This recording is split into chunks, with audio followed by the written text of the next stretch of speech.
The 2023 Ferrari SF90 marks Ferrari's entry into the plug-in hybrid electric vehicle market. The vehicle boasts a 4-liter twin-turbocharged V8 engine that generates 769 horsepower, supplemented by 3 electric motors that provide an additional 217 horsepower. The combined system produces a total output of 986 horsepower and 590 pound-feet of torque, which is sent to all 4 wheels via an 8-speed dual-clutch transmission.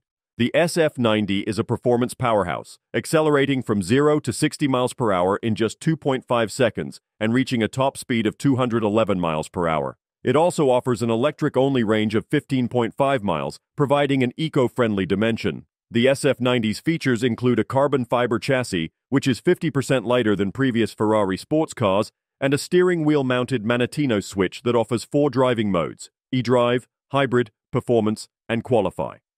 The car's 16.5-inch digital instrument cluster and 10.25-inch touchscreen infotainment system provide a modern feel, while the Ferrari-branded telemetry system helps drivers analyze their performance. The vehicle's attention to detail is impressive, with a drag coefficient of 0.33, among the lowest of any production car, and the ability to produce up to 390 pounds of downforce at 124 miles per hour. The suspension system employs a double wishbone design at all 4 corners and is adjustable for ride height, rebound, and compression. Carbon ceramic brakes measuring 15.4 inches in diameter at the front and 14.2 inches at the rear provide exceptional stopping power. The car is powered by a 78-liter fuel tank and a 7.9 kilowatt-hour battery pack. Starting at $430,000, the 2023 Ferrari SF90 delivers a unique driving experience that is unmatched in the market.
Don't forget to like, comment, and subscribe for more car reviews and updates. See you in the next video.